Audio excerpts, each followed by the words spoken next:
بسم اللہ الرحمن الرحیم۔ السلام علیکم ورحمۃ اللہ وبرکاتہ۔ ہمارا سبق وعلیکم السلام ورحمۃ اللہ وبرکاتہ۔ ہے امید کی خوشی، اس کی اب ہم ریڈنگ کر رہے تھے اور آپ سے کہا تھا کہ سر سید احمد خان رحمۃ اللہ علیہ اس کے حالات و واقعات آپ تحریر کریں، اور آگے امید کی خوشی اس کا آپ نے ٹائٹل پیج بنانا تھا، اور یہ بھی کہا تھا آپ نے امید کی خوشی اس کی آپ نے کم از کم 2 سے 3 مرتبہ 5 مرتبہ 3 سے 5 مرتبہ آپ اس کی بلند خوانی کریں، اور ساتھ ساتھ 2 صفحات آپ کی کاپی کے جو 2 صفحات ہیں اس میں آپ نے خوش خطی بھی لکھنی تھی، تحریر کرنی تھی۔ تو مختصر کام تھا، زیادہ نہیں تھا۔ آج صفحہ نمبر 20 آپ کے پاس اگر ہے، بک آپ نے کھولی ہوئی ہے تو بک کے صفحہ نمبر 20 پر دیکھیں، پہلی سطر پہ یہاں سے ہم شروع کریں گے۔ آپ توجہ سے سنیں، جو مشکل الفاظ ہوں گے اس کے میں ساتھ ساتھ تشریح بھی کرتا جاؤں گا۔ سبق مکمل ہونے کے بعد اگر وقت بچا تو الفاظ معنی بھی لکھیں گے، نہیں تو اگلے یونٹ میں نئی کلاس میں ہم اس کے الفاظ معنی جو مشکل الفاظ ہیں وہ تحریر کریں گے، وہ لکھیں گے۔ لکھا ہے کہ سورا میرے بچے سورا، ماں اپنے بچے کو کہہ رہی ہے اے میرے بچے، اے میرے لاڈلے سو جاؤ۔ جس طرح ماں اپنے بچے کو لوری دیتی ہے، ہر علاقائی زبان یہاں کے رہنے والے ہوتے ہیں، اپنی علاقائی زبان میں جن جن الفاظ میں لوری دیتے ہیں، تو یہ ماں بھی اپنے بچے کو لوری دے رہی ہے، اور آگے کہہ رہی کہ میرے آنکھوں کے نور اور میرے دل کے سرور، آنکھوں کے نور اور دل کے سرور، میرے بچے سورا۔ تیرا مکڑا، مکڑا کہتے ہیں چہرے کو، تیرا مکڑا چاند سے بھی زیادہ روشن ہوگا۔ میں خوب رکھیں بیٹا، تیرا مکڑا یعنی تیرا چہرہ چاند سے بھی زیادہ روشن ہوگا۔ تیری شہرت، تیری لیاقت، تیری محبت جو تو ہم سے کرے گا آخر کار ہمارے دل کو تسلی دے گی۔ یعنی تیری شہرت جو ہوگی، تیری لیاقت و ضیافت جو ہوگی، تیری محبت جو ہوگی، جو تو ہم سے کرے گا، وہ ساری کی ساری ہمیں ہمارے دل کو تسلی دے گی جب تو بڑا ہو جائے گا۔ یہ ماں اپنے بچے سے مخاطب ہے، اپنے بچے کو کہہ رہی ہے۔ بلکہ ماں کہہ رہی ہے کہ تیری ہنسی ہمارے اندھیرے گھر کا اجالا ہوگی، جب تو ہنسے گا ہمارے اندھیرے گھر میں اجالا ہو جائے گا، روشنی ہو جائے گی۔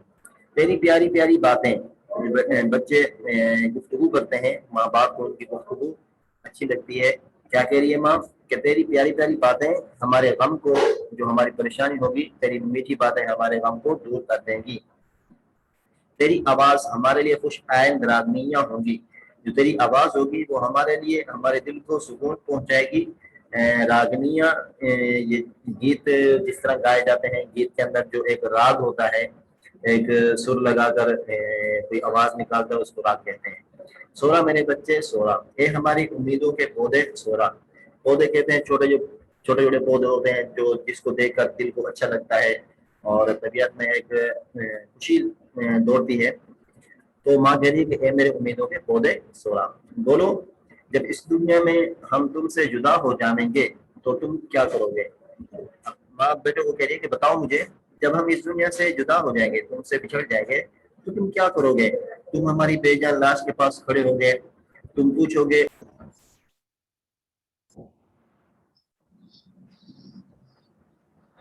جی بیٹا تھوڑا نیٹ کا مسئلہ ہو گیا تھا، دوبارہ ہم نے جوائن کر لیا۔ تو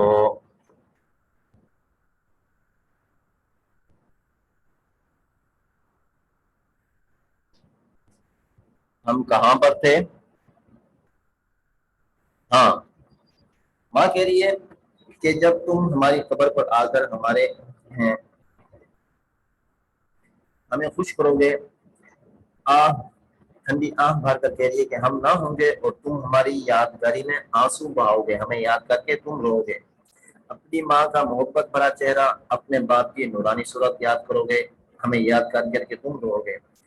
اب ٹھنڈی آنکھ بھر کر کہہ رہی ہے کہ ہم کو یہی رنج ہے، یعنی یہی دکھ ہے کہ اس وقت ہماری محبت یاد کر تم رنجیدہ ہو گئے، تم غمزدہ ہو گئے۔ سورا میرے بچے سورا، سورا میرے بالے سورا۔ آگے کہہ رہی ہے کہ یہ امید کی خوشیاں ماں کو اس وقت تھیں جب کہ بچہ وہ بھی نہیں کر سکتا تھا۔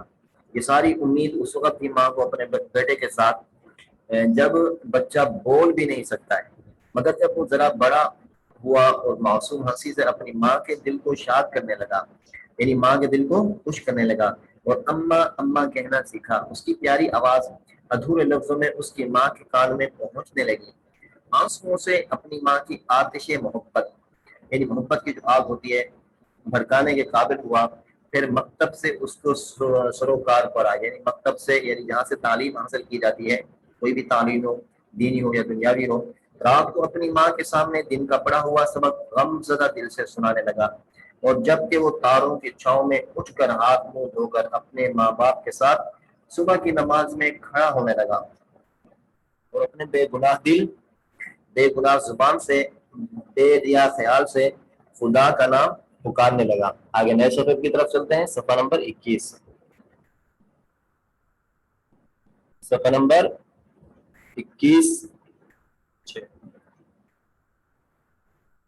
ہاں، تو امید کی خوشیاں اور کس قدر زیادہ ہوں گے جب بچہ اپنے والد کے ساتھ فجر کی نماز کے لیے مسجد میں جانے لگا اور فجر کی نماز کی ادائیگی کرنے لگا، باپ کے ساتھ کھڑا ہو کر، اس وقت جب وہ ایک چھوٹا سا معصوم سا بچہ ہے، جبکہ اس کے دل، اس کے خیالات، اس کا دل و دماغ ہر ایک گناہ سے بھی پاک ہے، یعنی معصوم دل اور معصوم دل و دماغ کے ساتھ وہ نماز پڑھنے لگا ہے، تو امید کی خوشیاں اور بھی بڑھ گئی۔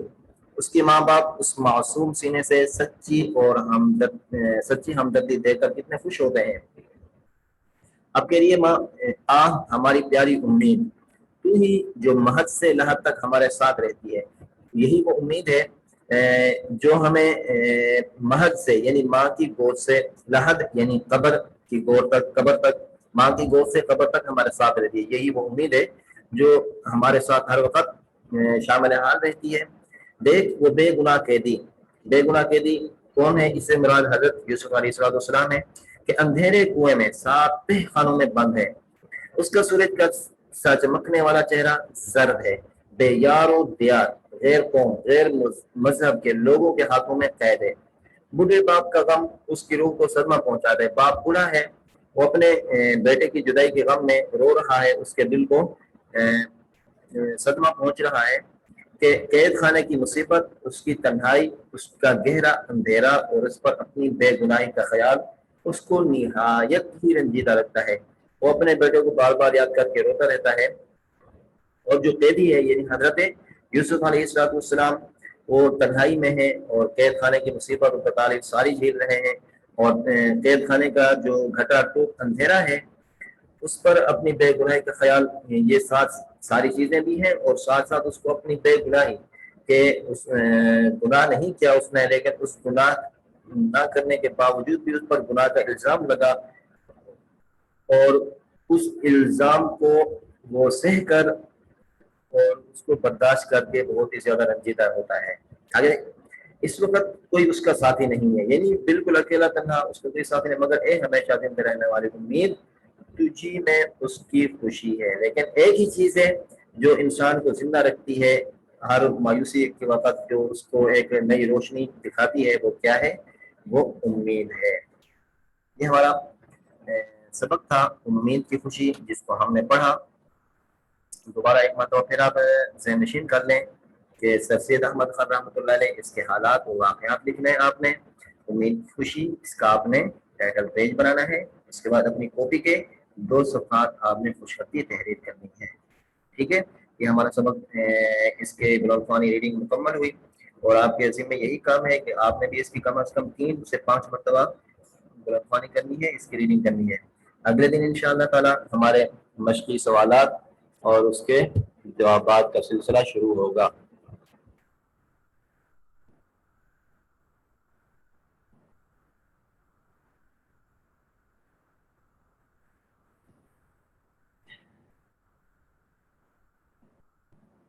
کسی نے اگر کچھ پوچھنا ہو تو پوچھ سکتا ہے بیٹا۔